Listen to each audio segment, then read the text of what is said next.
Dios les bendiga, hermanos. Ahorita les dije que abrieran su Biblia en Juan 3, pero denle vuelta a su hoja. Vamos a Juan 4 primero y después vamos a ver Juan 3. Vamos a ver dos historias, pero primero vamos a ver a la mujer samaritana y luego vamos a ver a Nicodemo. Honor a quien honor merece, hermanos. Esta plática o predicación es de un libro de Timothy Keller que precisamente se titula Encuentros con Jesús. Solo usa algunos de Juan, así que lo vamos a estar usando en estos 2 domingos que nos toca ver a Juan. Y hoy vamos a ver a estas 2 historias que pareciera bien extrañas porque están juntas, ¿verdad? Y siempre las usamos diferente. A veces hablamos de Nicodemo y a veces hablamos de la samaritana y las distanciamos precisamente por la forma o la situación que cada uno vivía. Pero seguramente, hermanos, el autor, que en este caso es Juan, nos está llevando a preguntarnos como, a pesar de las diferencias que hay entre un hombre poderoso como era Nicodemo y una mujer marginada, ¿qué podrían tener en común?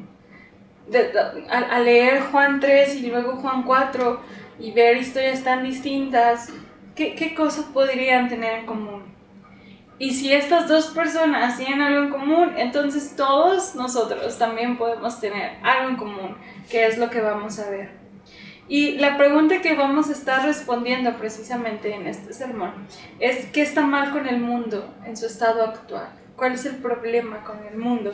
Que era el mismo problema que tenía tanto la mujer samaritana como Nicodemo. Y seguramente ya tienen la respuesta, ¿verdad? Vamos a abordar el tema del pecado, pero es difícil a veces, bueno, no difícil, pero es muy cliché hablar de pecado y de pecador, porque lo más común que podemos hacer, hermanos, es que nosotros nos subimos a una escalera y vemos a los demás y señalamos: él es pecador, yo no, pero los demás sí, ¿no? Estas palabras han sido utilizadas para marginar a otros o para deshumanizarlos, y especialmente aquellos que no son cristianos, ¿verdad? No, somos cristianos y nos sentimos como en una capacidad de poder señalar y decir pecador. Entiendo que Dios nos ha llamado a hablar y que se arrepientan de los pecados, pero el énfasis que muchas veces nosotros damos es como con un sentido de superioridad y olvidamos, ¿verdad? Lo que el Señor ha hecho por nosotros. Dice: el entendimiento bíblico apropiado sobre el pecado es mucho más radical y tiene un alcance más lejano. Nunca el pecado puede ser utilizado como un arma, porque precisamente va a disparar a la inversa o en reversa. O sea, como dice un dicho, si apuntas con un dedo hay 4 que te señalan a ti. Esa es la dinámica del pecado. Y entonces precisamente este es el punto de estas 2 historias. Acompáñenme a leer Juan 4, vamos a leer del 5 hasta el 26. Dice así: vino pues a una ciudad de Samaria llamada Sicar, junto a la heredad que Jacob dio a su hijo José, y estaba ahí el pozo de Jacob. Entonces Jesús, cansado del camino, se sentó así junto al pozo. Era como la hora sexta. Vino una mujer de Samaria a sacar agua, y Jesús le dijo: dame de beber, pues sus discípulos habían ido a la ciudad a comprar de comer. La mujer samaritana le dijo: ¿cómo tú, siendo judío, me pides a mí de beber, que soy mujer samaritana? Porque judíos y samaritanos no se tratan entre sí. Respondió Jesús y le dijo: si conocieras el don de Dios, y quién es el que te dice dame de beber, tú le pedirías y él te daría agua viva. La mujer le dijo: Señor, no tienes con qué sacarla y el pozo es hondo. ¿De dónde pues tienes el agua viva? ¿Acaso eres tú mayor que nuestro padre Jacob, que nos dio este pozo del cual bebieron él, sus hijos y sus ganados? Respondió Jesús y le dijo: cualquiera que bebiere de esta agua volverá a tener sed, mas el que bebiere del agua que yo le daré no tendrá sed jamás, sino que el agua que yo le daré será en él una fuente de agua que salte para vida eterna. La mujer le dijo: Señor, dame esa agua para que no tenga yo sed ni venga aquí a sacarla. Jesús le dijo: Ve, llama a tu marido y ven acá. Respondió la mujer y dijo: No tengo marido. Jesús le dijo: Bien has dicho, no tengo marido, porque 5 maridos has tenido, y el que ahora tienes no es tu marido. Esto has dicho con verdad. Le dijo la mujer: Señor, me parece que tú eres profeta.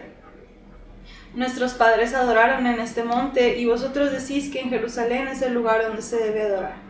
Jesús le dijo: Mujer, créeme que la hora viene cuando ni en este monte ni en Jerusalén adoraréis al Padre. Vosotros adoráis lo que no sabéis. Nosotros adoramos lo que sabemos, porque la salvación viene de los judíos. Mas la hora viene, y ahora es cuando los verdaderos adoradores adorarán al Padre en espíritu y en verdad, porque también el Padre tales adoradores busca que le adoren. Dios es espíritu, y los que le adoran en espíritu y en verdad es necesario que le adoren.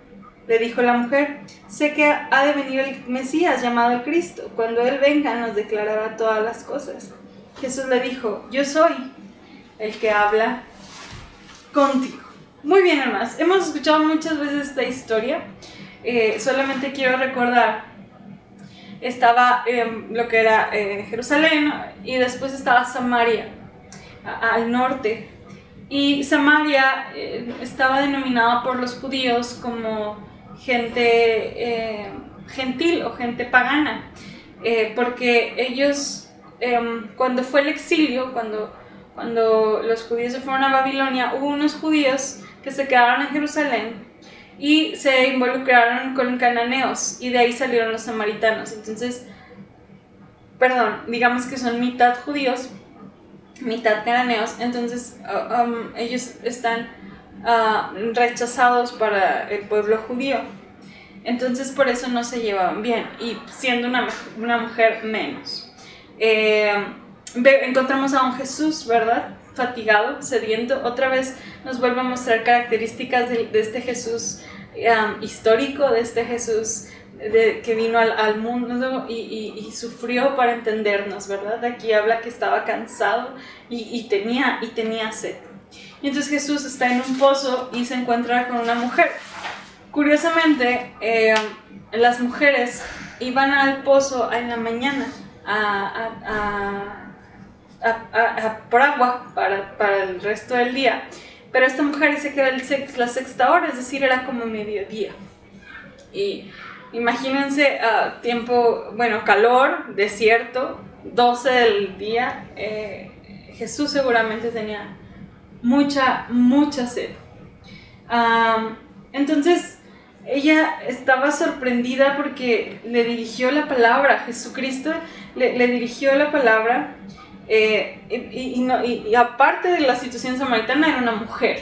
Entonces era una mujer samaritana a la que Jesús le pidió de beber.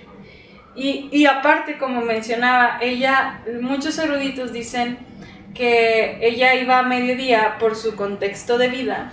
Entonces no tenía una relación buena socialmente. Era una mujer marginada por la forma de vida que ella ha tenido. Entonces ella iba más tarde para no encontrarse con nadie. Y encontramos a un Jesús, hermanos, que nuevamente con estos encuentros, si algo yo he aprendido, es el Jesús que se acerca a quien menos lo merece, entre comillas, a quien menos uno podría esperarse, a quien no cubre el perfil, a quien es el rechazado, el que no hay esperanza, el que es caso perdido, el que, ni se te ocurra. Vemos que Jesús se acerca, y lo maravilloso es que donde parece que no puede haber fruto porque hay mucho pecado, vemos que realmente algo florece de ahí, o algo surge de eso. Entonces Jesús rompe toda la barrera cultural, la barrera de género, la barrera moral que había. Jesús las rompe, ¿verdad? Rompe esas costumbres para acercarse con esta mujer. Esto es sumamente radical, y porque estamos ante un Jesús que derriba todas las divisiones humanas. Ella estaba maravillada de la petición. Y Jesucristo, la estrategia se presentó como alguien abierto, cálido.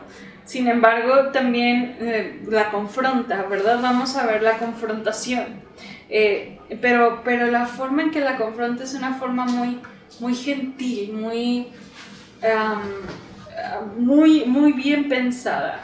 Porque Jesús le pide de beber y luego Jesús le dice, si tú supieras quién soy yo, tú me estarías pidiendo mi agua viva. Y si tomas de esa agua, jamás tendrías sed.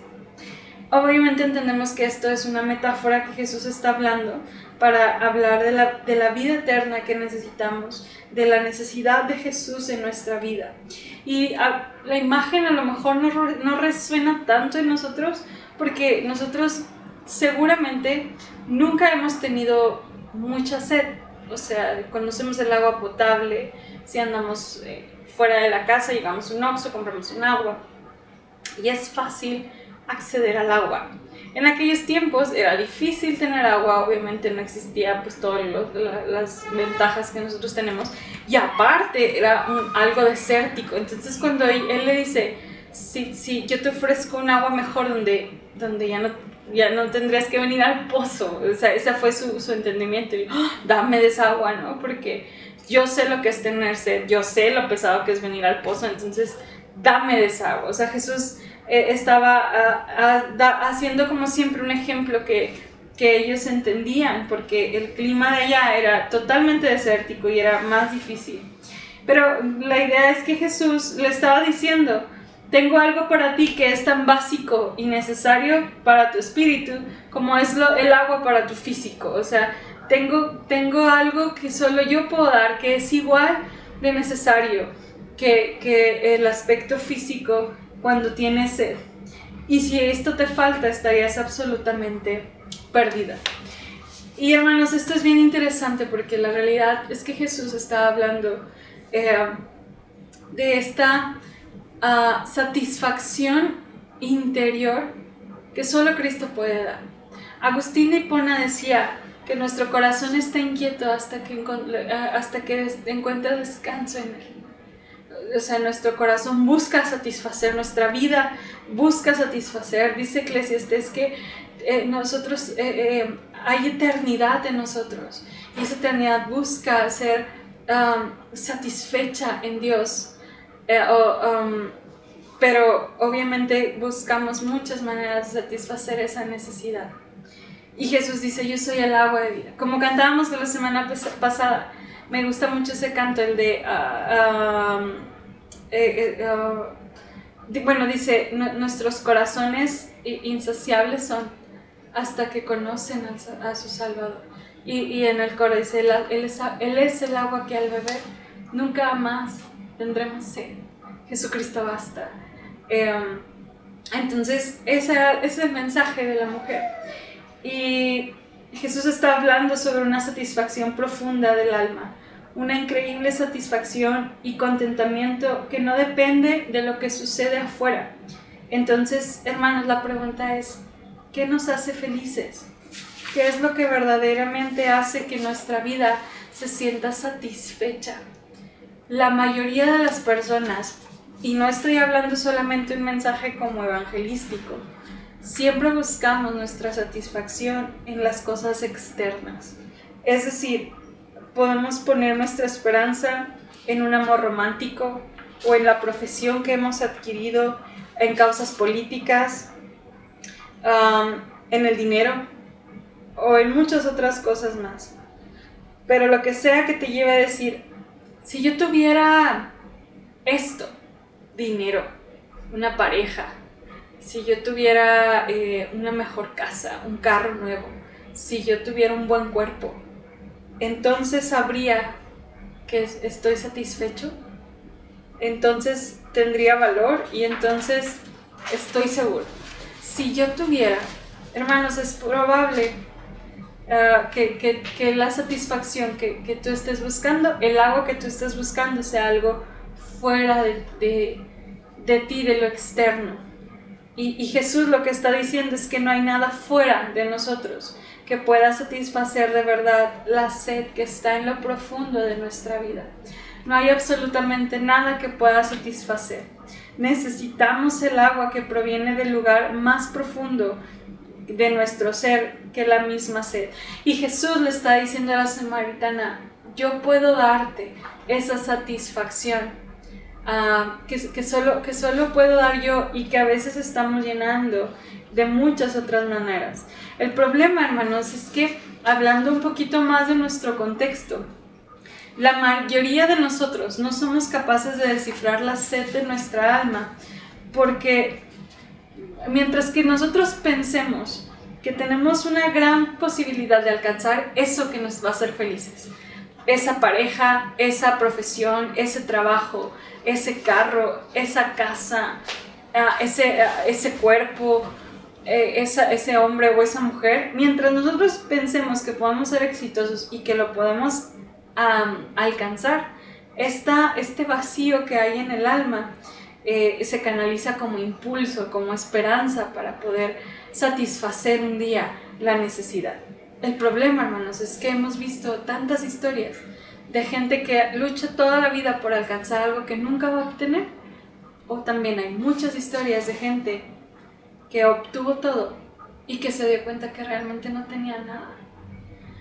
El gran campeón del tenis, Boris Becker, dijo: he ganado Wimbledon 2 veces, una de ellas como el jugador más joven de todos. Era rico, tenía todas las posesiones materiales que necesitaba, y fue la típica historia de las celebridades de cine y de la música que cometen suicidio. Tienen de todo y sin embargo son infelices. No hay paz interior. Y tal vez usted pueda decir, bueno, pero yo preferiría tener los problemas del tenista que los que tengo yo. Pero el punto es ese, dice este autor. Ese hombre tiene los mismos problemas que nosotros. Y tal como nosotros pensamos que el dinero, el sexo, los logros y la fama los resuelven, él llegó a tenerlos y se dio cuenta que no funcionaba. Todo el mundo, hermanos, vive por algo, pero Jesús argumenta que si Él no es ese algo, seremos desilusionados. Y ese algo por el que tú vives, por tu trabajo, por ganar mejor dinero, por tener una mejor casa, que no estoy diciendo que esté mal, pero si mi ambición, si yo siento que si lo tengo voy a ser feliz, ese algo te va a esclavizar. Y terminarás diciéndote tener ese algo, o de lo contrario, no voy a sobrevivir.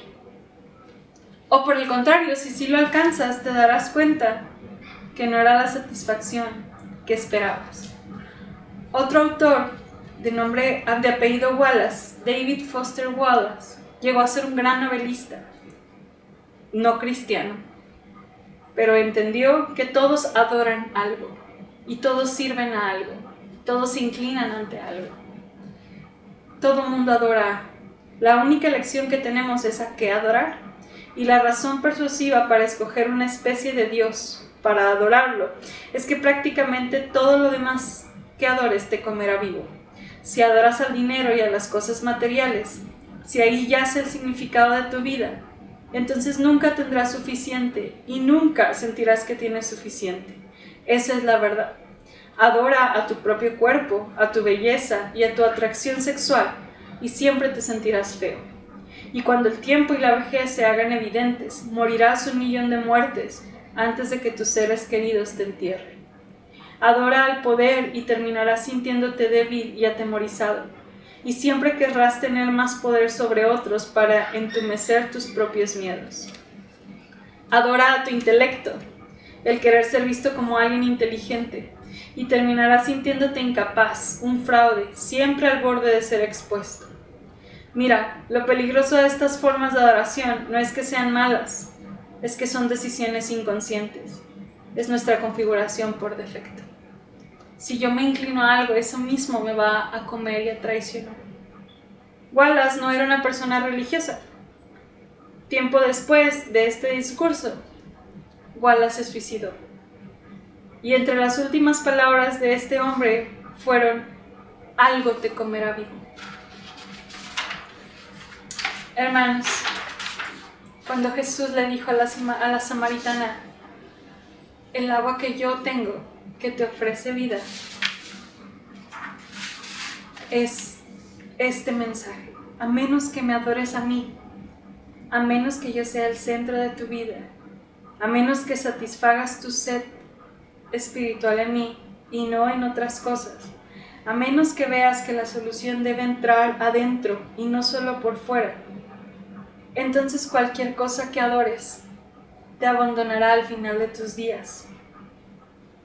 Y Jesús le dice, tú estás buscando otra satisfacción y lo que necesitas es el agua que yo te ofrezco, el agua de vida eterna, de amor, de perdón, de bondad, de esperanza, de gracia. Necesitas de mí. ¿Y cómo se lo hizo ver?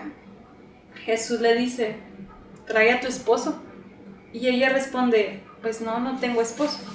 Jesús, omnisciente, dice, sí, lo sé, tienes 5. Y el hombre con el que ahora vives no es tu esposo. Jesús, hermanos, no estaba condenando a la mujer, ni estaba haciéndole evidente, sí estaba haciendo evidente su pecado, pero no era, como mencionábamos ahorita, con un ánimo de decirle, pecadora, eres la peor. La invitación de Jesús era, si quieres entender para qué sirve esta agua que te ofrezco, necesitas entender primero cómo has tratado de buscar la satisfacción en tu propia vida. Has intentado satisfacer tu sed en hombres y no está funcionando, ¿verdad? Tu necesidad de hombres te está comiendo viva y nunca se va a detener. Jesús le hace evidente el pecado de nosotros, pero no para señalar, para burlarse de nosotros. Jesús le ofrece la solución al problema de su corazón. La mujer entiende y dice, Señor, veo que eres profeta. Y le pregunta, pero no entiendo dónde debemos adorar a Dios, si aquí o allá. Y entonces Jesús dice, el tiempo vendrá cuando no habrá necesidad de un templo físico, porque tenemos acceso a Dios. ¡Qué hermoso, hermanos! Ya llegó ese tiempo. Desde que Jesús vino, desde que Jesús resucitó, no hay necesidad de un templo físico, porque tenemos acceso a Dios. Y eso, hermanos, nos llena de esperanza en esta gran pandemia que está pues acosando, ¿verdad? La mujer, abrumada por la respuesta, dice, cuando el Mesías venga, Él lo va a explicar. Y entonces Jesús llega como que, ¡ay, por fin a este punto! Yo soy el que habla contigo. O sea, Jesús le hizo todo esto para decirle, yo soy la respuesta a la satisfacción que tu alma necesita. Y que la has puesto en hombres, y que a lo mejor yo la he puesto en dinero, y que a lo mejor usted la ha puesto en amigos, o en buscar verse mejor físicamente, o en sus hijos, ¿verdad? Hay padres que su satisfacción es ver a sus hijos lograrse, y no está mal, pero ¿qué pasa si no? La vida se acaba. El mensaje de Jesús es, yo soy lo único que realmente puede saciar la sed del corazón, porque fuimos diseñados para adorar a Dios, fuimos diseñados para reconocer su santidad y su grandeza, y solo estaremos completos hasta ese momento. La mujer reconoce a Cristo y va y anuncia lo que entendió de este Mesías, que ella supo quién era, y satisfizo su corazón. Ahora acompáñenme, hermanos, a Juan 3. Es una historia diferente, pero igual. Vemos ahora a Jesús con un fariseo, un líder religioso, una gente de dinero, un dirigente de judíos. Voy a leer Juan 3, y nada más del 1 al 7. Dice la palabra de Dios. Había un hombre de los fariseos que se llamaba Nicodemo, un principal entre los judíos. Este vino a Jesús de noche y le dijo: Rabí, sabemos que has venido de Dios como maestro, porque nadie puede hacer estas señales que tú haces, y no está Dios con él. Respondió Jesús y le dijo: de cierto te digo, que el que no naciera de nuevo no puede ver el reino de Dios. Nicodemo le dijo: ¿cómo puede un hombre nacer siendo viejo? ¿Puede acaso entrar por segunda vez en el vientre de su madre y nacer? Respondió Jesús: de cierto te digo, que el que no naciera de agua y del Espíritu no puede entrar en el reino de Dios. Lo que es nacido de la carne, carne es, y lo que es nacido del Espíritu, Espíritu es. No te maravilles de que te dije: os es necesario nacer de nuevo. Muy bien. Dice aquí que, bien curioso, hermanos, Jesucristo se acercó con la mujer samaritana como de una forma muy estratégica, pero muy gentil, muy amable, y la fue llevando a darse cuenta de su necesidad. Ella estaba tan bloqueada que no entendía, hasta que Dios le empezó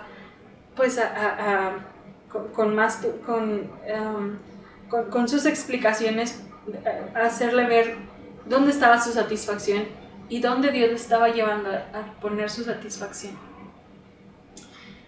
Pero Nicodemo fue muy diferente. Jesús fue muy directo y fue muy tajante. Nicodemo llega conociendo quién era Jesús. A diferencia de la samaritana, no sabía quién era Jesús. Nicodemo llega con una actitud de aprendizaje, ¿verdad? Y de alguna manera lo reconoce, lo halaga, y la respuesta de Jesús no fue gracias, La respuesta de Jesús después de que Nicodemo habló, al menos en el texto bíblico, es: tienes que nacer de nuevo. El autor de este espacio dice que seguramente hasta Nicodemo se ofendió. Nicodemo llega, ahora sí que como decimos, en buen plan, y Jesús llega y dice: tienes que nacer de nuevo.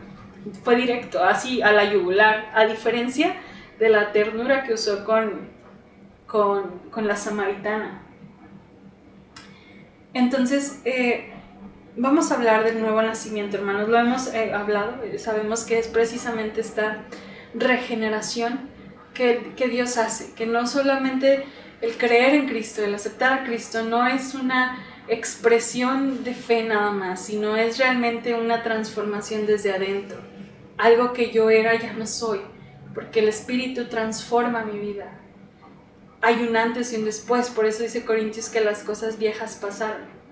Pero a veces, hermanos, sobre todo los que tenemos muchos años en la iglesia, o los que ya llevamos muchos años en la iglesia, a veces, dice este autor, como que sentimos que los nacidos de nuevo son aquellos que anduvieron en drogas, o los que están emocionalmente inestables. Ellos sí necesitan ser transformados, o aquellos que necesitan así como un giro dramático para encaminarlos. No sé, aquellos que imaginamos que han hecho algo tan malo o que son tan débiles que es solo un cambio como sísmico en sus vidas sería capaz de ayudarlos. Quizás algunos piensan que tal vez nacer de nuevo puede ser para las personas que son más débiles que el resto de los cristianos y que por eso necesitan un tipo de experiencia más profunda. Y el problema, hermanos, precisamente con Nicodemo, es que pensar que el nacimiento de nuevo o el cambio de vida solo es para aquellas personas que realmente es visible. Antes se enojaba mucho y ya no. Antes se drogaba y ya no. De verdad que la historia de Nicodemo no nos permite sostener esto. Porque precisamente Nicodemo era un líder cívico, era miembro del Sanedrín, era fariseo, era devoto y honorable. No es posible ser un hombre más religioso que eso. O sea, era muy religioso, era un hombre muy correcto. Y aparte de eso, a mí llama la atención, dice este autor, que a Jesús le dijo rabí, o sea, un fariseo, jefe, le dice maestro a un hombre que no tenía entrenamiento como los fariseos, que no tenía escuela litúrgica o de la ley. Y Nicodemo tiene hasta cierta o hasta una humildad para abrirse a escuchar las palabras de Jesús. Entonces, en Nicodemo, hermanos, encontramos a una persona pues de admirar, ¿no? Serena, exitosa, disciplinada, moral, religiosa, y no obstante humilde y abierto para escuchar. Entonces, pero Jesús, o sea, en vez de tratar una falta de satisfacción, como lo hizo con la mujer, y cuando Jesús le dice, yo puedo darte agua viva que tu corazón necesita, trata a Jesús con su presumida satisfacción en él mismo. Notamos la diferencia. El corazón de Nicodemo se sentía satisfecho por todo lo que ahorita mencionamos. Y entonces cuando Jesús le dice, debes nacer de nuevo.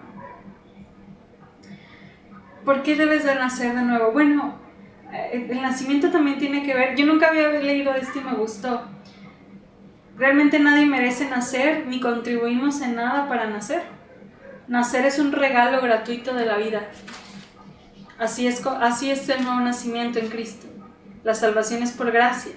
No hay esfuerzos morales o correctos que puedan merecer. Debes nacer de nuevo. O sea, Jesús llegó con una mujer y le dijo, veo que tu corazón está vacío. Yo lo puedo llenar. Y en Nicodemo fue como, oye, tu corazón está lleno. Debes vaciarlo para que yo pueda entrar. Por eso esas dos historias son iguales. Los dos están en pecado. El problema es que el pecado de esta mujer es muy visual y el de este hombre es muy moral. Pero Jesús está diciendo que los proxenetas y las prostitutas de la calle están en la misma condición espiritual que la que estaba Nicodemo.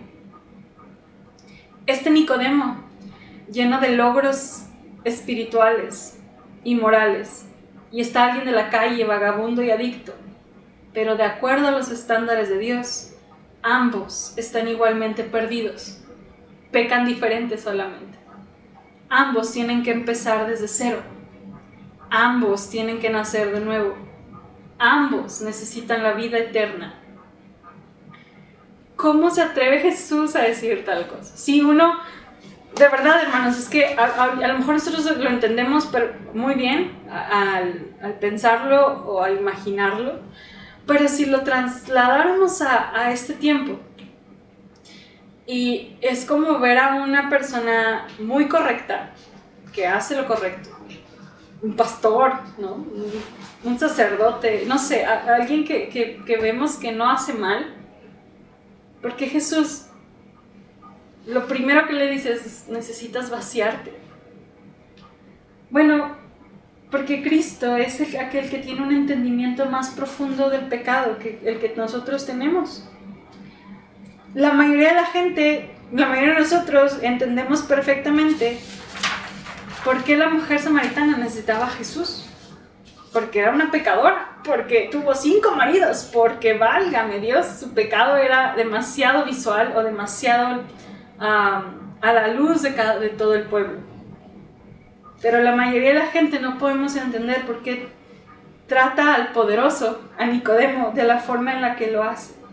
¿Por qué sería él un pecador en necesidad de salvación? Simplemente, hermanos, el pecado es buscar la salvación en algo fuera de Dios. Pecar es ponerte en el lugar de Dios, convirtiéndote así en tu propio Salvador y Señor, por decirlo de una manera. Por lo tanto, la religiosidad puede llegar a ser tu salvación y tú necesitas arrepentirte.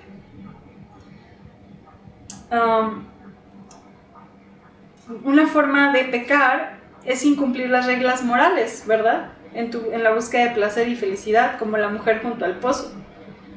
Esto convierte al sexo, al dinero o al poder en cierto tipo de salvación. ¿Por qué? Porque los ponemos como nuestro Dios. Pero también hay una forma religiosa de ser nuestros propios Salvador y Señor, actuando como si nuestra buena vida y nuestros logros obligaran a Dios a bendecirnos y a responder nuestras oraciones de la forma en la que queremos, de la forma en la que esperamos, porque sentimos que las merecemos.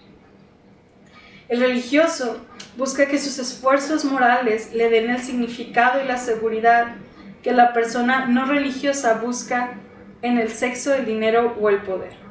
Voy a repetir esta frase. Dice, el religioso busca que sus esfuerzos morales o sus buenas obras le den el significado y la seguridad que una persona no religiosa busca en el sexo, el dinero o el poder. Es decir, pecan diferente. Si tú llegas a pensar que tu bondad contribuye a tu salvación, entonces estás siendo tu propio salvador. Estás confiando en ti mismo. Y aunque no estés cometiendo adulterio o robo, tu corazón se irá llenando de orgullo y de justicia propia, de inseguridad y de envidia, provocando que la gente que vive a tu alrededor esté en un mundo miserable. Por eso, tanto Nicodemo como la samaritana eran pecadores con necesidad de gracia. Y a los dos les menciona qué es el pecado. A la samaritana le dijo, ¿estás vacía? Yo soy el agua que te puede llenar. A Nicodemo le dijo, estás muy lleno de moralidad, de buenas obras, de pensar que tú lo puedes lograr y que puedes obtener algo de Dios por lo que tú haces. Tú te tienes que vaciar para entonces yo poder llenarte. Ambos son pecado. Y a lo mejor puedes decir, me gustó mucho esta parte, dice, soy una persona moral, o soy una buena persona que no soy religiosa, puede ser que exista Dios, pero no estoy seguro, pero yo hago las cosas bien. Y el autor dice, imagina que una viuda cría a un hijo y con muchos sacrificios lo inscribe en una buena escuela y en una buena universidad. Imagina que al criarlo la madre le dice, hijo, quiero que vivas una buena vida, que siempre digas la verdad, que trabajes arduamente y que veas por los pobres. Luego, después de que el joven se graduó de la universidad, se va a trabajar y a vivir su vida y nunca más vuelve a hablar con su madre. Tal vez le envíe una carta en su cumpleaños, pero nunca la llama ni la visita. ¿Qué pasaría si le preguntaras al hijo sobre la relación que tiene con su madre y él respondiera, no tengo nada que ver con ella en lo personal, pero siempre digo la verdad, trabajo arduamente y veo por los pobres. He vivido una buena vida. ¿Eso es todo lo que importa? Dudo que estaría satisfecho con esta respuesta. No es suficiente que aquel hombre viva la vida moral que su madre deseaba, sin tener una relación con ella, porque ella entregó todo por él. Su hijo le debe todo su amor y su lealtad. Si existe realmente un Dios, le debemos todo. Si existe realmente un Dios, le debemos mucho más que una vida decente y moral. Dios merece estar en el centro de nuestra vida. Aun si somos buenas personas, pero no le permitimos a Dios ser Dios sobre nuestra vida, entonces somos tan culpables de pecado como Nicodemo o como la mujer samaritana, y estamos siendo nuestro propio Salvador y Señor. Termino. Si construyes tu vida sobre tu profesión, tu cónyuge, tu dinero, tu moralidad, tus buenas obras, no hay esperanza. Porque todo Salvador que no sea Jesucristo en realidad no es un Salvador. Si tu profesión te falla, no te perdonará. Solo puede castigarte con vergüenza y aversión. Jesús es el único que puede satisfacerte si le buscas y perdonarte si le fallas. Tu carrera profesional y tus buenas obras no están dispuestas a morir por tus pecados. Jesús, un día, en vez de ofrecer agua, experimentó la sed y el vacío, y experimentó lo que era el pecado en su propia carne. Pero es gracias a que Jesucristo experimentó esa sed que tú y yo podemos satisfacer hoy nuestra sed espiritual. Es gracias a que murió que podemos nacer de nuevo. Y Jesús lo hizo con gozo. Comprender lo que Jesús hizo y por qué lo hizo alejará nuestro corazón de las cosas que nos esclavizan o pensamos que satisfacen y nos acercará realmente a adorarlos. Hermanos, ¿se siente identificado con el poderoso? Cuando hablamos del poderoso no hablo de Dios, sino del poderoso, el Nicodemo, o la marginada. Con quien se siente identificado, hay perdón y agua viva para todos. ¿Qué les parece si oramos? Señor y Salvador, estamos delante de ti, reconociendo, Dios, que de muchas maneras y de muchas formas y en muchos momentos hemos tratado de satisfacer nuestra sed espiritual con muchas cosas. Pero en momentos como estos, Señor, la pandemia precisamente saca a la luz quiénes somos y si realmente anhelamos esa agua que solo tú ofreces. Señor, trata con nuestra vida. Trata tiernamente como lo hiciste con la samaritana, o trata duro y directo como lo hiciste con Nicodemo. Pero a los dos trajiste esperanza. A los dos trajiste amor y salvación y perdón. No nos permitas, Señor, sentirnos como Nicodemo y sentir que nuestra buena moralidad, Señor, es suficiente para agradarte.